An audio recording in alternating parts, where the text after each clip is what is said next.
Et c'est quelque chose aussi qu'on remarque dans votre travail et ce que vous essayez de faire avec Food Changemakers, c'est qu'en fait, vous, quand on regarde la hiérarchie, en fait, vous n'allez pas chez les politiciens, mais vous vous dites, comme votre grand-mère avec son potage, en fait, vous vous dites, en fait, c'est le peuple même, en fait, les gens qui n'ont pas beaucoup de pouvoir, mais qui peuvent choisir comment se nourrir et qui peuvent changer, en fait, leur environnement. C'est un peu ça votre idée. Ben ouais, c'est ça mon idée, parce que d'abord, j'ai appris à le respecter, ce peuple. Hein, j'ai appris à savoir que les vraies leçons de la vie, c'est dans le peuple que je les ai eues. Mhm. Hein, c'est la différence avec ces politiciens. Ils ne peuvent pas m'apprendre grand-chose. Hein, c'est-à-dire qu'ils ont été formatés, comme j'ai aussi été un tout petit peu formaté avec mon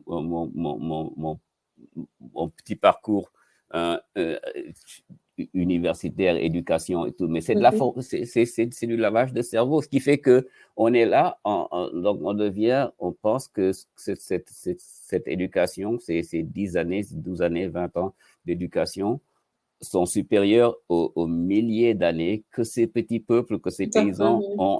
ont avec eux. Et c'est là l'arrogance c'est risible, Mhm. quoi. Et donc, moi, j'ai compris très tôt que non seulement les leçons viennent d'eux, mais aussi important que de penser à la communauté comme modèle, comme objectif. Hein. Quand tu penses à l'objectif, c'est quoi le goal, le but? C'est pour la communauté ou bien c'est pour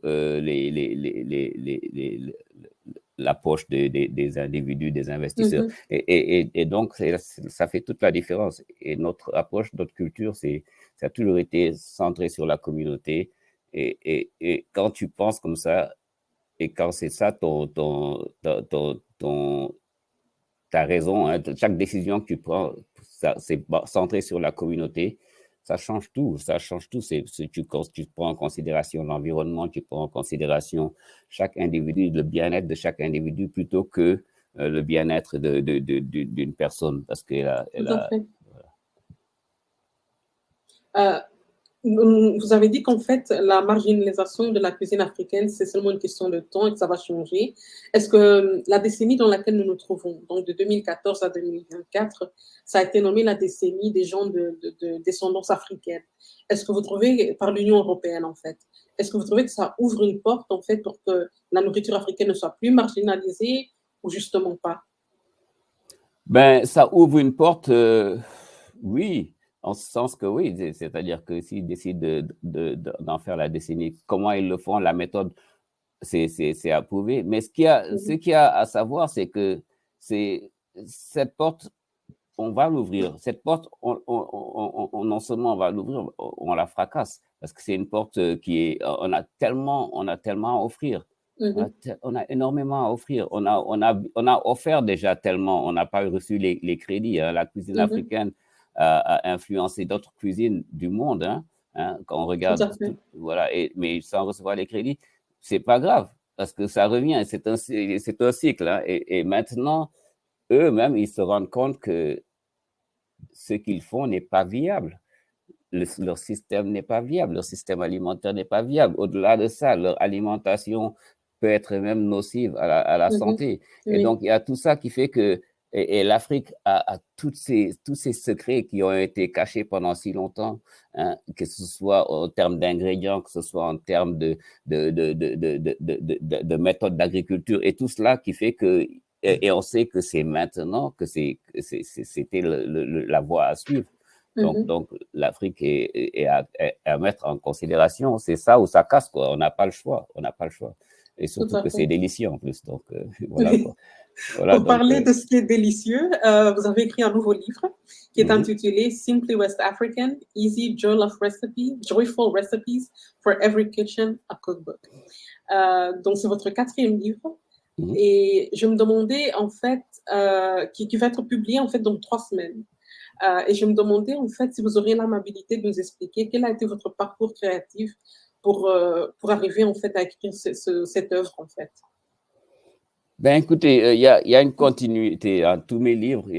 C'est cette même histoire qui se continue. Ça a commencé au début avec ma Mhm. réalisation que pourquoi se fait-il qu'il n'y ait pas de livres africains? Je vous ai expliqué un peu comment c'était les recettes que j'avais inscrites dans mon petit cahier de ma maman et de mes grands-parents et tout ça Mhm. éventuellement, j'ai vu l'opportunité d'en faire un livre. Donc, c'était un livre qui était un livre assez intime d'où venait ma cuisine. La cuisine que je sers dans mes restaurants, elle vient d'ici. Alors, je prenais le lecteur dans ma maison d'enfance, hein, dans mon enfance. Et donc, le second livre qui était intitulé Sénégal, c'était un livre que je voulais que le lecteur aille au-delà du premier livre et comprenne d'où venaient maintenant les produits qui font cette cuisine, les ingrédients qui font cette cuisine, qui sont les acteurs derrière ces ingrédients, qui sont les paysans africains du Sénégal, qui sont les pêcheurs, et comment ils font pour fermenter le poisson, sécher le poisson, comment ils font. Et tout cela, ces petites histoires, ces petites anecdotes.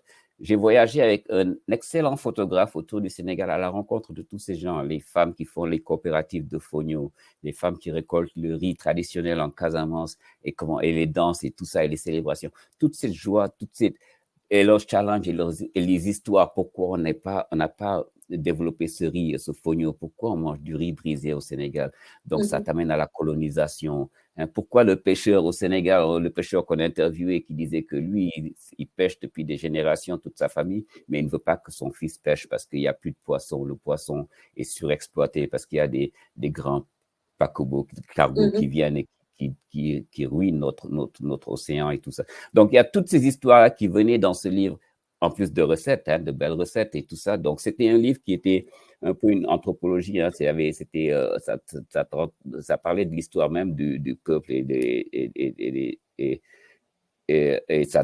l'histoire, les événements, la colonisation et tout ça, ça s'est impliqué. Donc, c'était un livre un peu politique même. Et la cuisine, c'est politique.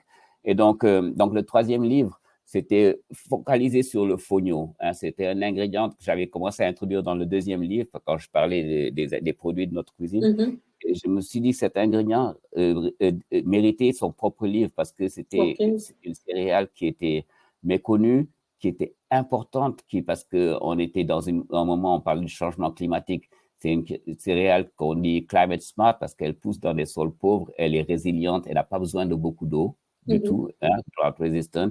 Elle cuisine très vite, elle est délicieuse. Et donc, il y avait toute cette histoire que je voulais montrer sur ce livre, l'histoire des producteurs de ces céréales, les femmes surtout, parce que c'est elles qui produisent de fogno. Et donc, la récolte, la transformation. Alors ça, j'ai fait ça avec un autre photographe, Adam Bartos. Donc, les livres, ils sont tous très, très, très bien illustrés. Le lecteur est transporté dans le livre. Et donc, à plus de l'histoire de la graine, je parle aussi des recettes traditionnelles et des recettes aussi imaginées parce que aussi le fogno est versatile. Donc, tu peux même avoir des sushis de fogno, tu peux avoir des chocolate pudding de fogno. Donc, il faut être créatif, c'est ça la cuisine aussi. Tout à fait. On s'amuse hein, et on se régale. Et donc, le dernier livre, c'est un livre qui est aussi intime. Hein. Le premier, c'était intime avec ma famille. Le dernier, c'est intime, mais ma vie ici maintenant. Donc, le lecteur est venu avec moi. Il a quitté le Sénégal, il a quitté l'Afrique de l'Ouest et il est venu voir. Il vit dans ma maison ici en Californie et les plats que je fais tous les jours. Et c'est cette cuisine africaine que j'ai simplifiée pour s'adapter à l'environnement américain. Je l'ai simplifiée pas pour taper sur l'authenticité, les goûts sont là et toute la saveur est là, mais le mythe que la cuisine africaine elle est très longue, elle prend du temps à faire, il faut planifier ça, c'est la semaine prochaine que je vais le faire. Non, tu peux le faire tous les jours. C'est ça que je voulais que le livre montre, que ça peut se faire tous les jours et qu'elle est non seulement délicieuse, elle est nutritive, elle va te faire vraiment, et ça va changer votre style de vie. Donc, je veux que le lecteur puisse le faire comme je le fais ici chez moi. Donc, il peut être dans le Texas ou à Bruxelles et avoir cette cuisine savoureuse et nutritive et bonne pour nous et bonne pour la planète. Et voilà. Donc, c'était ça l'idée de ce livre, hein. Le faire de façon facile, abordable, accessible. Et parce que vous avez dit quelque chose qui est très intéressant, en fait, la nourriture, c'est la politique. Normalement, on est habitué à voir des photos des enfants avec des mouches sur leur visage ou des femmes qui vendent dans des situations précaires en Afrique. C'est comme si vous avez sorti cette image de déshumanisation et vous avez rendu cette humanisation aux femmes africaines qui cultivent le fogno et tout ça. Qu'est-ce que ça avait fait avec vous comme personne en tant qu'Africain? Ben, écoutez, c'était important, voilà, comme vous l'avez bien dit, les images qu'on avait, c'était des enfants affamés avec des mouches autour. Et ces images ont voyagé autour du monde. Ça montre l'impact que l'image peut avoir. Et ils le savaient, ils savent bien. C'est le branding dont je parlais, quand il était important pour moi pour créer ce marché pour ces produits africains. Il était important que je le fasse, que le branding, que je le fasse bien, parce que c'est le branding qui va faire la différence. Quand au supermarché, ils voient un paquet de la marque Yolélé, ils voient un paquet de n'importe quelle autre marque, il y a un bon branding, ils vont choisir ce qu'ils préfèrent. Oui. Et donc, c'était ça, cette image choc de l'enfant affamé couvert de mouches que je voulais aussi enlever. Ce n'était pas mon image, ce n'était pas l'image de l'Afrique. Je voulais montrer cette image que j'ai, moi, une autre Afrique qui est une belle image. Et donc, c'est pourquoi chaque fois, tous mes collaborateurs dans mes livres de cuisine, c'était des photographes top. Evan Sung, c'est le photographe culinaire du moment aux États-Unis. Et il a fait deux de mes livres, le dernier livre et le livre Sénégal. Et ça donne, ça joue un rôle. Parce que les gens voient une autre Afrique quand ils ouvrent le livre et ils voient ces belles images, des pages de photos de cuisine et de personnes qui sont de belles personnes, des femmes. Mais je ne cherche pas à les exoticiser ou à les rendre particulières. Elles sont belles par nature, dans leur élément de tous les jours. Mais les gens, quand ils voient ça, ils ne savent pas ce qu'ils attendaient. Et ce n'est pas l'Afrique à laquelle ils avaient été présentés. Et maintenant, ils se disent, waouh, ça, c'est des paysannes de Fognon en Afrique. Waouh, ça, c'est un plat africain. Et ces couleurs et cette abondance, et c'est délicieux. Et donc, cette image-là a un effet que des milliers de pages de thèses n'auraient pu avoir, parce que c'est ça le pouvoir du branding, de l'image. Donc, c'était ça qui était important pour moi. Donc, mes 4 livres, c'était avec Evan Sung et Adam Bartos, des photographes qui sont... Adam Bartos, il est au MoMA, c'est un photographe qui a des œuvres dans le musée. Evan Sung, c'est le photographe que tous les grands livres de cuisine qui sont sortis aux États-Unis, avec Evan Sung, ça donne un impact. Et Evan Sung lui-même, dans une émission au journal télévisé ici aux États-Unis, a parlé du livre Sénégal comme le livre qui a le plus impacté sa carrière. Donc, c'est quelqu'un qui, tu vois, donc voilà quoi. Donc, alors que c'est, voilà, moi, je pensais que c'était juste un livre parmi tant d'autres pour lui. Il en a fait des centaines, quoi. Mais ça, c'était vraiment un livre qui est très bien reçu. Et ils ont été très bien reçus. Donc, c'est pas juste parce que ce que j'ai fait, mais la qualité de leur travail en tant que photographe, ils ont pu capturer dans leur image, capturer une essence qui était belle, quoi, de cette Afrique-là. Voilà. Il y a un mot qui revient dans votre nouveau livre, le mot simply, et ça vous cadre aussi un peu, en fait, votre caractère. Parce que j'ai ici le livre de Brian Terry, Black Food, que j'aime beaucoup. D'ailleurs, je suis en train de lire. Et il y a une recette de vous-même aussi là-dedans. Donc, autant que écrivain que vous êtes de recettes, on vous invite dans un livre de quelqu'un d'autre, vous ne vous sentez pas moins ni rien que ça. Et il y a un dicton en anglais qui dit qu'en fait, être sophistiqué, c'est être simple tout d'abord. Est-ce que vous pourriez nous parler un peu plus de cette simplicité que vous voulez amener dans la culture, de la gastronomie africaine? Ben, écoutez, c'est quelque chose qui est... C'est un des ingrédients de cette gastronomie, cette simplicité. Et ça, tu apprends ça avec l'expérience. Avec l'expérience en cuisine, tu apprends à un moment que la simplicité, en fait, c'est l'élément le plus important. Tout à fait. Les ingrédients doivent être la star. Et quand on confond, on pense que nous, le chef et l'ego, tu vois, que c'est nous qui devons être la star, on commence on sort du côté simple, on commence à compliquer les choses. Et malheureusement, le produit n'est jamais ce qu'il doit être. On loupe une opportunité. Et c'est une leçon que j'ai apprise avec les femmes africaines encore. C'est encore, c'est tellement... ça rend humble quand on voit comment elles sont sophistiquées et élégantes et simples. Et simples parce qu'elles le sont, c'est pas parce que c'est pas une fausse humilité, où elles le sont, elles le sont, et elles ont compris qu'il y a une beauté dans ça. Et en fait, c'est là la Même sans vérité. le boutin. Sans le boutin, sans le boutin, du tout. Elles ont même une sorte de mépris de le boutin et Oui, sans méchanceté. Hein. C'est ça le truc voilà. avec elles, c'est que elles savent la supériorité de cette simplicité. Et ma maman, par exemple, je n'ai jamais pu l'impressionner hein, avec. Elles sont pas impressionnables. Elles sont tellement ancrées dans cette simplicité qui est quelque chose c'est culturel. Ça vient c'est fascinant. Moi, j'ai pas encore, je peux que rêver d'être à ce niveau. Mais et pourtant, ce que je fais et le succès que j'ai eu avec, c'est juste parce que j'ai pris ce qu'elles ont gracieusement, généreusement offert. Et je n'ai rien inventé. Je n'ai rien inventé. Hein. Je ne prétends pas avoir inventé quoi que ce soit. Je n'ai juste transféré cette connaissance qu'elles ont reçue de leurs parents et que j'ai reçue d'elles. Et je l'ai mise à une autre table, une autre estrade. J'ai eu l'opportunité d'avoir accès à une table globale. Et c'est juste ce que j'ai fait. Mais le reste, c'était prendre ce qu'elles ont. Le fonio, je ne l'ai pas inventé. Je suis allé voir le fonio, je lui ai dit, pourquoi il est couvert de poussière? Je l'emmène, je le mets dans un emballage et je le présente. Mais le crédit, ça vient à ses ancêtres qui ont domestiqué il y a 5000 ans. Et ceux-là, on ne sait même pas qui ils sont, on les ignore. Hein. On ne cherche même pas à les connaître.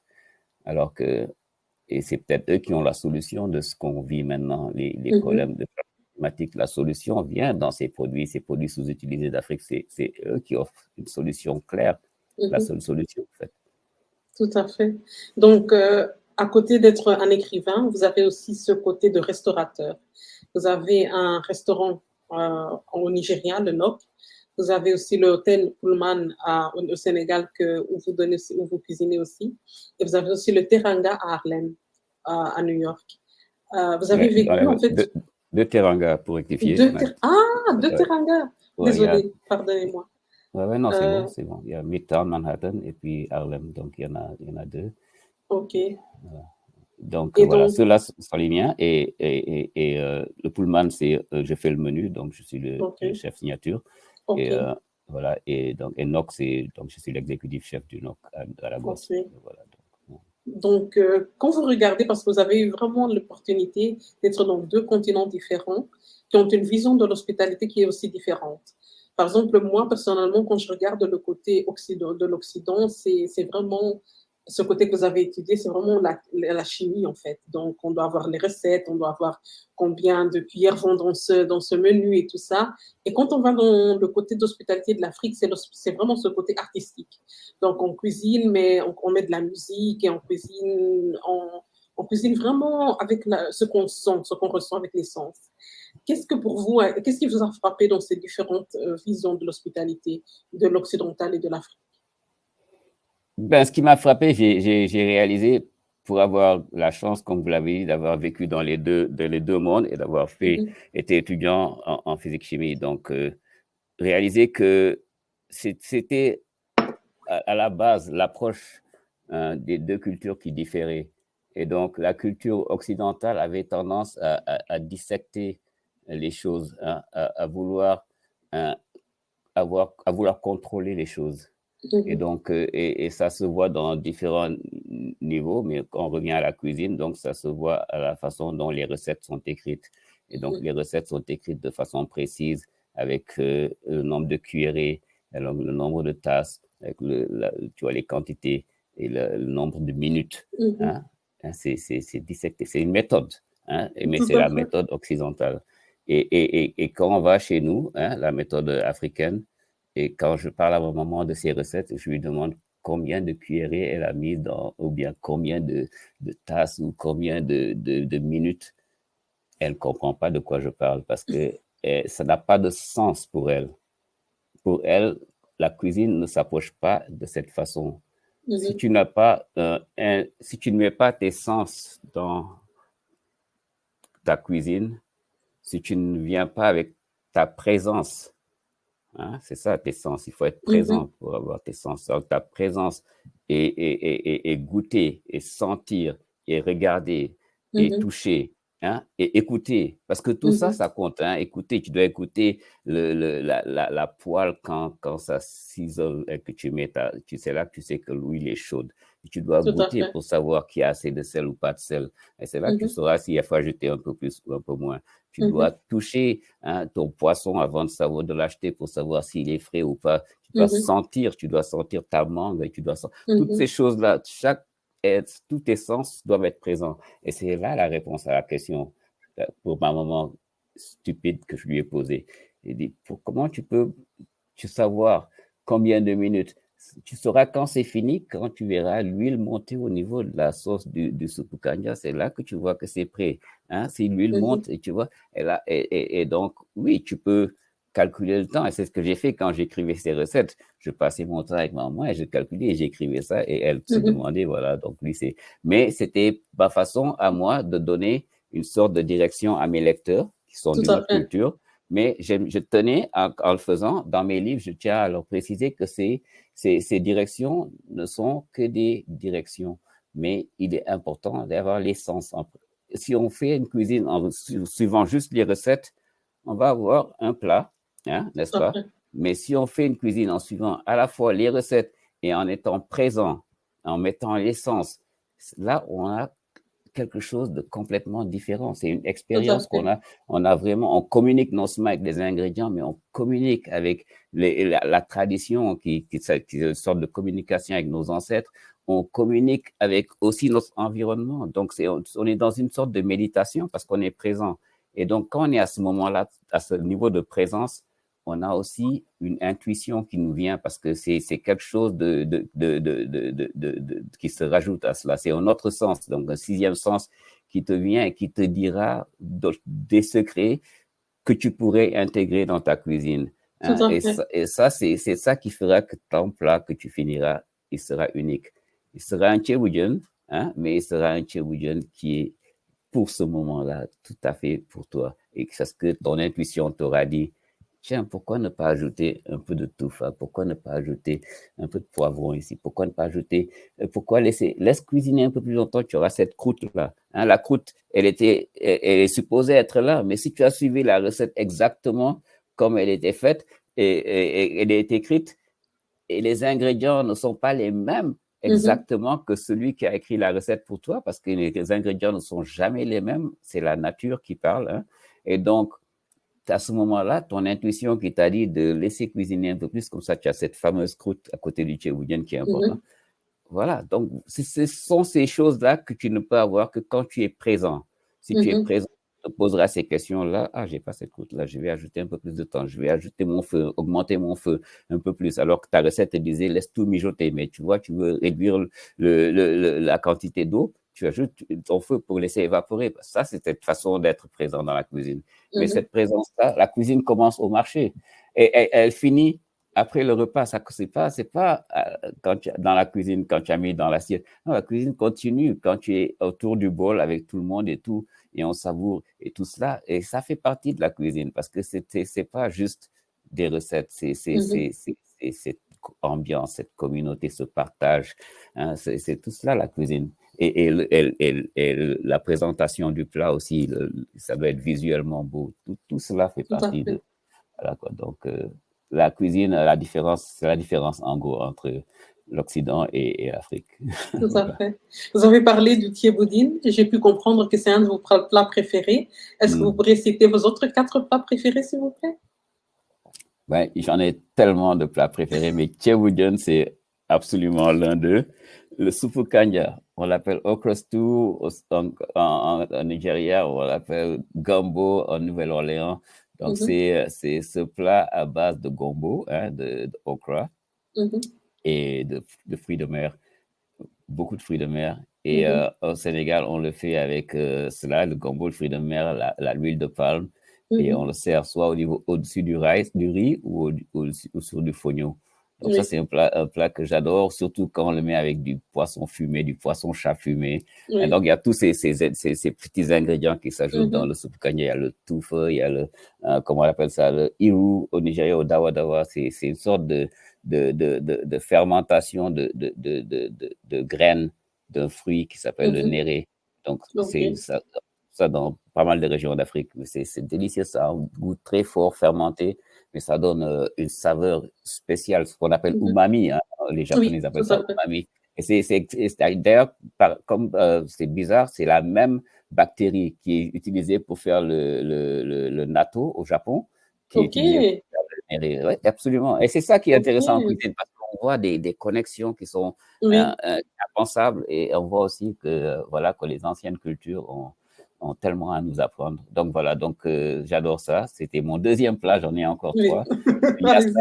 Le yassa, c'est un plat du sud du Sénégal, très simple. Hein. C'est un plat qui se fait avec beaucoup d'oignons, du jus de citron, du poulet grillé ou du poisson grillé, mais grillé au feu de bois de préférence. Et donc, cette combinaison-là, les oignons qui sont cuits très lentement, hein, pendant un bon moment, qui caramélisent. Et après cela, on ajoute ce jus de citron-là et le poulet qui a été grillé à moitié, fini dans le plat, dans la casserole. Donc, qui ajoute aussi ce goût de fumée à la sauce qui est en train de se concocter avec les oignons caramélisés. Donc, tu as la douceur du caramel des oignons, tu as l'acidité du citron, tu as le fumé du charbon de bois, hein, tout cela qui donne une saveur tellement spéciale, avec un piment aussi, le piment entier, le scotch bonnet, qui donne aussi un goût spécial. Hein. Il ne va pas être très épicé, il faut juste qu'il y ait ce goût qui vienne. Il ne faut pas l'écraser dans la sauce. Hein. Et donc, le yassa, c'est un plat très simple que je dois avoir si je suis dans une île déserte. Et donc, ça fait 3, je crois. Hein? Oui, tout à fait. 3, voilà. Oui, 3. Donc, okay. Encore 2. Encore 2, le mafé. Mafé. Ah oui, le mafé, c'est avec la pâte d'arachide. La pâte d'arachide, tout à fait. Ouais, le mafé avec la pâte d'arachide. Ah, j'adore ce plat. Ça ressemble un peu à notre plat, ce que nous, on appelle mwamba galinha. En Angola. Et ça, c'est du poulet et avec aussi la pâte d'arachide. En fait. Voilà. C'est ça. La cuisine transcende les frontières. Hein. Ça voyage et tu as des versions différentes. Donc, ce mafé-là, même au Mexique, hein, le mole. Hein, c'est un peu le même concept. C'est basé. Mais les gens, ils oublient que même la cuisine mexicaine a eu des influences africaines. Quand tu retraces, c'est ça qui est intéressant dans chaque recette, dans chaque plat, tu as toute une leçon d'histoire. Et quand tu retraces les origines du riz au Mexique, elles sont les mêmes que les origines du riz en Amérique du Nord. Et c'est du riz africain. Et c'est ce riz africain qui a été emmené par des Africains qui ont été capturés, kidnappés, parce qu'ils savaient faire la culture du riz. Et ils les ont amenés dans des régions comme le Mexique.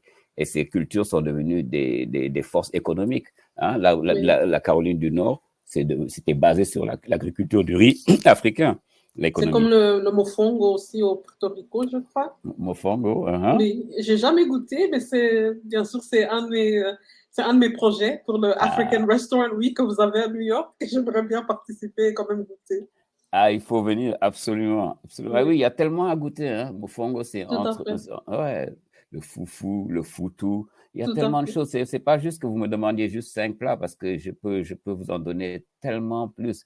Poulet DG du Cameroun, hein, le attiéké au poisson braisé de Côte d'Ivoire, akara du Bénin, hein, le Black Eyed Peas Fritters, akara qu'on trouve au Brésil, ils appellent ça acarajé. Au Bénin, ils appellent ça akara. Hein, n'est-ce pas? Et donc, voilà, et dans les rues de Dakar, c'était mon snack préféré les après-midi dans les rues de Dakar, parce que les femmes togolaises et béninoises, elles font ça de façon spéciale. Avec leurs beignets aussi, ils ont ce beignet de Black Eyed Peas, d'haricots. Et ils ont aussi des beignets qu'on appelle pof-pof, là, des beignets saucisses. Oui, ça je connais. Voilà, donc des trucs simples comme ça. Hein? Et donc ça, oui, si on est dans une île déserte et qu'on a accès à tout ça, c'est... c'est la belle vie. Ouais. Et enfin, pour terminer, en fait, personne n'est exempt de la mondialisation qui a lieu, mais par contre, on a remarqué que, étant le produit de 2 cultures divergentes, vous avez tout de même su comment en fait gérer cela et sauvegarder votre identité en tant que Sénégalais.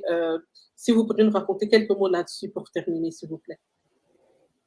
Ben, pour moi, c'était soit ça, où soit je suis perdu, hein, parce que j'avais l'avantage d'avoir une certaine base, hein, avant d'arriver, avant de quitter mon pays, et surtout de savoir que sans ma culture, j'étais perdu.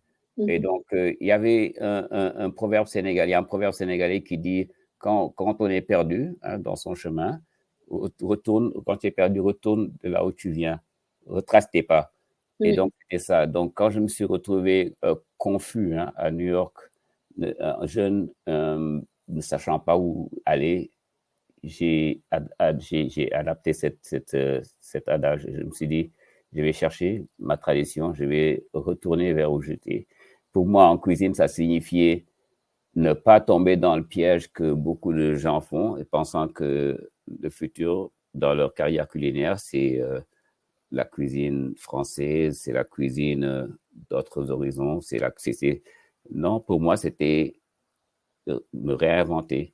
C'était amener avec moi ma culture, même si elle n'est pas présentée dans les grandes tables de Manhattan. Je vais le faire et je vais m'inspirer de cette cuisine-là. Et ça commence avec ma cuisine de mémoire, la cuisine de ma maman, la cuisine que je mangeais chez moi, la cuisine des femmes du Bénin dans les rues de Dakar.